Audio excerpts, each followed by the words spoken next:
ডিসেম্বরের শুরুতে বেটুকে নিয়ে বেরিয়ে পড়েছিলাম দীঘা ঘুরতে। বেটুর লাইফের এই ফার্স্ট ট্রিপ। এবং দীঘায় পৌঁছে আমরা এবার ছিলাম হোটেল সি বার্ড 2-তে।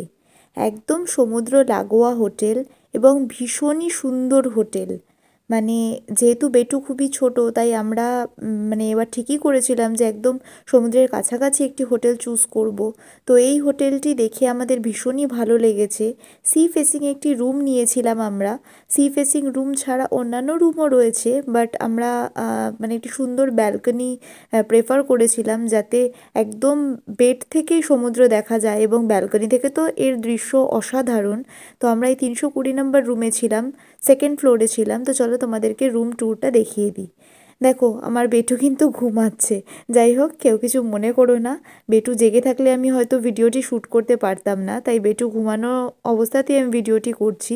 দেখো, রুমটিতে একটি সুন্দর ক্যাবিনেট রয়েছে এবং রুমটি এত সুন্দরভাবে ডেকোরেট করা যে মানে যে কারোরই রুমটি দেখেই পছন্দ হয়ে যাবে। তো আমরা সি বার্ড 2-তে ঢুকেই আমাদের রুমটি ভীষণ ভালো লেগেছিল।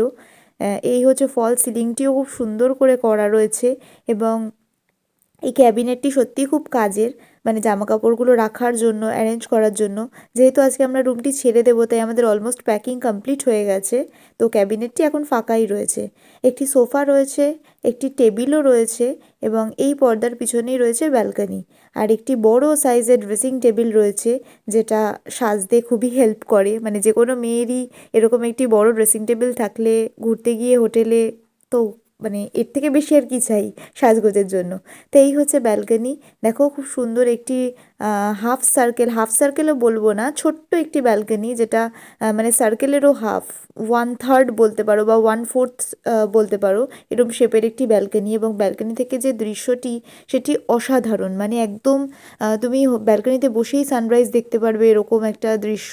এবং বেটু যতক্ষণ ঘুমিয়েছে ব্যালকনিতে বসে আমাদের টাইম কেটে গেছে। তো দেখো, এই যে ব্যালকনিগুলো দেখা যাচ্ছে, যে ব্যালকনিটি আমি যেখানে দাঁড়িয়ে শ্যুট করছি সেটিও সেমই শেপের ছোটোখাটো একটি ব্যালকনি, কিন্তু খুব সুন্দর। হোটেলটি ভীষণই সুন্দর এবং এদের বিহেভিয়ার, স্টাফদের বিহেভিয়ার এবং হোটেল মেনটেনেন্স, মানে রুম মেনটেনেন্স, পরিষ্কার করা, সব কিছু খুবই ভালো। একটি মোটামুটি বাজেট ফ্রেন্ডলি হোটেল যদি তোমরা দীঘায় গিয়ে থাকতে চাও বা খুঁজছো, তাহলে অবশ্যই হোটেল সি বার্ড 2-তে তোমরা যেতে পারো। আমরা যে টাইমটায় গেছিলাম একদম ডিসেম্বরের শুরুতে, তো সেই সময় আমাদের এই সি ফেসিং রুমটি পড়েছে 2500 করে। এবং দাম কিন্তু হোটেলের দীঘাতে সবসময় ভ্যারি করে সিজন ওয়াইজ। তো এই হোটেলটি বলবো মোটামুটি যদি তোমাদের বাজেটের মধ্যে থাকে, তাহলে ভীষণই ভালো হোটেল, তোমরা গিয়ে দেখতে